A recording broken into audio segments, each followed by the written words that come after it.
चलिए, काफ़ी सारी खबरें हैं, फटाफट लेकर के आते हैं स्क्रीन पर। और उन खबरों का क्या आपकी आपकी रणनीति क्या होनी चाहिए उन खबरों पर, ये भी समझेंगे कि हमारे एक्सपर्ट से। तो लेकर के आइए जरा पहला शेयर स्क्रीन पर।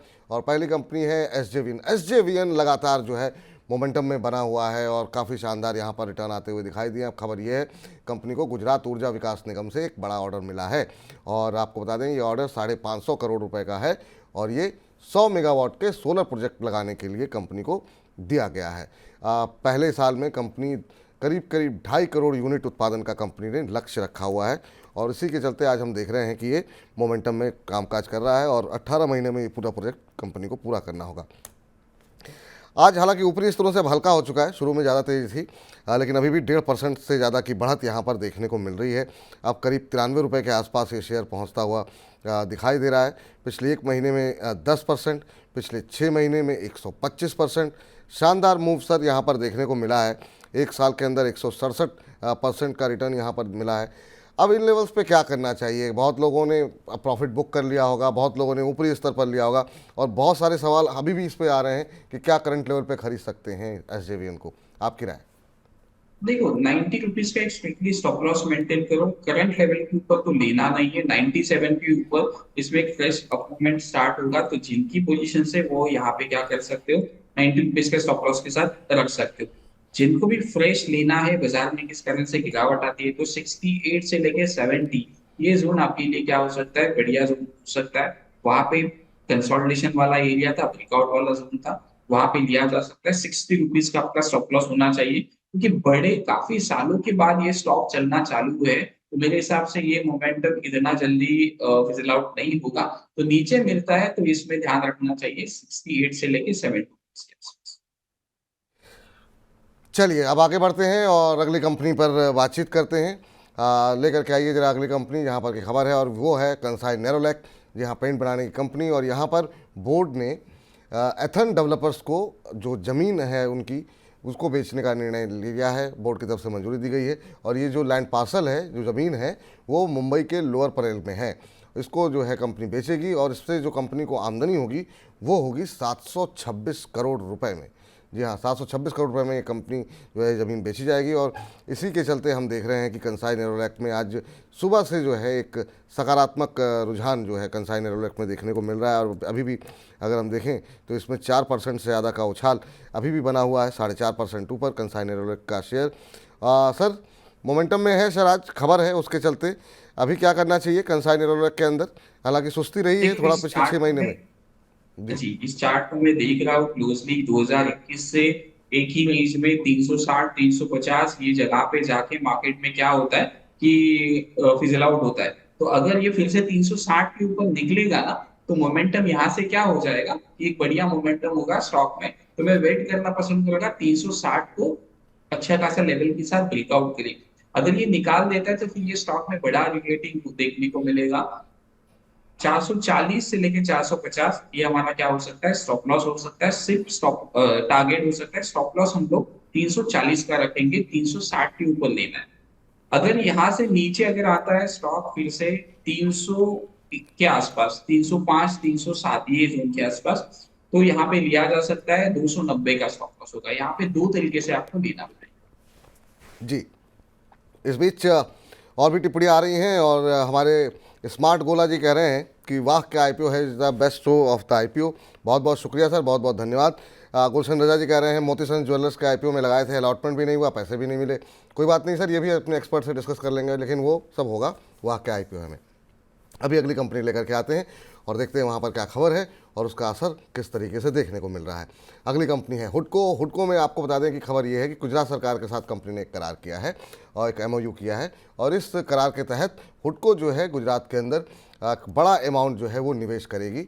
और आपको बता दें कि ये जो करीब 14,500 करोड़ रुपए कंपनी निवेश करने की योजना बना रही है और ये निवेश किया जाएगा इंफ्रास्ट्रक्चर अर्बन इंफ्रास्ट्रक्चर डेवलपमेंट के लिए और हाउसिंग डेवलपमेंट के लिए। तो ये आपको बता दें कि इन दो कामों में के लिए निवेश किया जाएगा और इसी के चलते आज हम देख रहे हैं कि हुडको के अंदर एक सकारात्मक रुझान जो है वो देखने को मिल रहा है। और अभी अगर हम देखें तो हुडको के अंदर 3.5% के आसपास की तेज़ी देखने को मिल रही है। सुबह जब हमने खबर लिखी थी करीब 4% के आसपास की मजबूती देखने को मिल रही थी। तो 109 रुपये पे चल रहा है सर हुडको का शेयर, 3.5% ऊपर। एक महीने में ही 34% चल चुका है। काफ़ी शानदार मूव देखने को मिला है। 6 महीने में ऑलमोस्ट डबल 90% का रिटर्न। अभी क्या करना चाहिए? अभी और अपसाइड बाकी है? देखो स्टॉक में तो अपसाइड बाकी है क्योंकि मल्टी ईयर स्टॉक में ब्रेकआउट आया है, लेकिन यहाँ पे लेना थोड़ा सा अवॉइड करना चाहिए। नीचे अगर मिलता है यहाँ से 95 से लेके 90 इस रेंज में, जहां से एक कप एंड हैंडल पैटर्न का ब्रेकआउट हुआ था, तो वहां पे आप पोजीशंस को ले सकते हैं। फ्रेश लॉन्ग यहाँ पे अवॉइड करने चाहिए, क्योंकि अगर हम लोग इसको देखेंगे 2017 के बाद इसके ऊपर ट्रेड कर रहा है, तो तकरीबन 6 साल का कंसोलिडेशन का ब्रेकआउट है। तो यहाँ पे आप अपनी पोजीशंस ले सकते हैं नीचे स्टॉक अगर मिलता है। जी, तो ये सलाह फिलहाल निकल करके आती हुई हुडको के अंदर। और इस बीच अब अगली कंपनी लेकर के आई है जरा डिश टीवी। आमतौर पर जब कहीं से कोई इस्तीफा होता है, कोई नकारात्मक खबर आती है तो शेयर में गिरावट देखने को मिलती है। लेकिन डिश टीवी की कहानी अद्भुत है और ये कहानी निश्चित रूप से अभी कुछ दिनों तक चलेगी। कंपनी की ईजीएम होती है और इस ईजीएम में जो शेयर होल्डर्स हैं उन्होंने बड़ा उलटफेर कर दिया। कंपनी के बोर्ड ने जिन जिनको अपॉइंट किया था पूरे बोर्ड को ही बर्खास्त कर दिया शेयर धारकों ने। 71% लोगों ने पूरे बोर्ड को वोट आउट कर दिया। बड़ी खबर है आज की सबसे ये कि जिस तरीके से कारनामा यहाँ पर डिश टीवी के अंदर देखने को मिला है। आपको बता दें कि शंकर अग्रवाल को दोबारा नियुक्ति की गई थी बोर्ड के अंदर, उसको शेयर धारकों ने निरस्त कर दिया। सिर्फ एक को छोड़ करके बाकी सभी बोर्ड मेंबर्स को, लगभग पूरा बोर्ड जो है वो ख़त्म कर दिया गया। उसमें वीरेन टागरा थे, राजेश साहनी थे, आंचल डेविड थी। इन सब की नियुक्ति को डिश टीवी के शेयरधारकों ने समाप्त कर दिया, रद्द कर दिया, वोट आउट कर दिया। और ये खबर आई और उसके बाद से शेयर के अंदर एक नए बोर्ड की उम्मीद में जो है हम देख रहे हैं कि सकारात्मक रुझान जो है आता हुआ दिखाई दिया है। तो काफ़ी इंटरेस्टिंग खबर है। इसको हम निश्चित रूप से इस बार के कंपनी नामा में भी डिस्कस करेंगे। अब हालांकि हम देख रहे हैं कि ऊपरी स्तरों से फिसल रहा है, तो लेकिन 19 रुपये के आसपास शेयर ट्रेड करता हुआ। सर कैसे देख रहे हैं आप इस खबर को कि ऐसा कम देखने को मिलता है कि मतलब पूरे बोर्ड की नियुक्ति को जो है शेयर धारक जो है वो पूरी तरीके से बाहर कर दें बोर्ड को ही। कैसे देख रहे हैं आप इस खबर को और डिश टीवी कैसा लग रहा है आपको? देखो डिश टीवी में अगर हम लोग देखेंगे तो लोअर लेवल से एक बेस फॉर्मेशन वाला जोन चल रहा है। वीकली चार्ट के ऊपर अपने हाइस को धीरे धीरे करके शिफ्ट करा है, लेकिन इसमें बड़ा जो टर्न अराउंड है वो 21 रुपए 22 रुपए के ऊपर कंफर्टेबली ट्रेड होने के बाद ही हमें देखने को मिलेगा। जैसे सुजनॉल एनर्जी में 11 रुपए 14 रुपए के आसपास वो बेस फॉर्मेशन था, उस ब्रेकआउट के बाद ही उसमें देखने को मिला था। तो वैसे ही 21 रुपए 22 रुपए लेवल्स को क्लोजली वॉच करें। इसके ऊपर निकलेगा तो पहला जो टारगेट होगा वो 35 रुपीज का और सेकंड जो टारगेट होगा वो 40 रुपीज का। स्टॉप लॉस आपको ध्यान में रखना चाहिए 18 रुपए के आसपास। जी, तो ये फिलहाल स्थिति डिश टीवी की निकल करके आती हुई। अगली कंपनी जरा स्क्रीन पर लेकर के आते हैं और देखते हैं वहाँ पर क्या हलचल देखने को मिल रही है। तो हलचल है यहाँ पर सीमेंट शेयरों के अंदर। जी हाँ, आज सारे सीमेंट में जान है क्योंकि नम्यूरा ने सीमेंट के सेक्टर को ही अपग्रेड कर दिया है और कई कंपनियों पर उन्होंने अपनी मोहर लगाई है, लक्ष्य बढ़ाए हैं, रेटिंग बढ़ाई है। और क्यों बढ़ाई है? क्योंकि ज़्यादातर उम्मीदें तो हैं कि 1 जनवरी से सीमेंट की कीमतें बढ़ रही हैं। तो ये मानना है नम्यूरा का भी कि सीमेंट की कीमतें बढ़ने से कंपनी के मार्जिन्स जो है सीमेंट कंपनियों के काफ़ी बेहतर होंगे और उसी के लिए ये जो है अपग्रेड किया गया है। अल्ट्राटेक सीमेंट पर लक्ष्य बढ़ा करके अब 11,500 कर दिया गया है। इसके अलावा डालमिया भारत पर भी बाई रेटिंग दी गई है और इसके साथ साथ लक्ष्य को बढ़ा करके 2900 रुपये कर दिया गया है। तो डालमिया भारत, अल्ट्राटेक सीमेंट और रामको सीमेंट में भी खरीदारी की सलाह दी गई है और यहाँ कहा जा रहा है कि 1250 रुपये के लक्ष्य देखने को मिलेंगे। साथ ही साथ श्री सीमेंट में भी खरीदारी की सलाह दी गई है और यहाँ पर 33,400 रुपये के लक्ष्य के साथ खरीदारी की सलाह दी गई है। आज जितनी कंपनियों के हमने जिक्र किया है इसमें श्री को अगर हम हटा दें यहाँ से तो सभी में जो है वो 2 से लेकर के 4%, 4.5% तक की रैली देखने को मिल रही है। सर, सीमेंट शेयरों में आज काफ़ी जान देखने को मिल रही है। अल्ट्राटेक हो, रामको हो, डालमिया हो, सभी में एक मोमेंटम है और पूरे सीमेंट सेक्टर में जान आ गई है। नम्यूरा की इस रिपोर्ट के बाद जो है हम देख रहे हैं और कीमतें बढ़ने का की खबर तो है ही है कि अब बहुत कुछ दिन बाकी रह गए हैं, उसके बाद कंपनियां कीमतें बढ़ाने वाली हैं। आपको कोई अच्छा लग रहा है सीमेंट शेयर जहां पे आपको लग रहा हो कि जान हो? देखो दालमिया भारत को मैं देखना पसंद करूंगा 2360 रुपए के ऊपर, क्योंकि अगर हम लोग अल्ट्राटेक को देखेंगे तो उसमें भी एक अच्छा खासा ब्रेकआउट के बाद वो चलना चालू हुआ था, 8000 के आसपास का ब्रेकआउट था।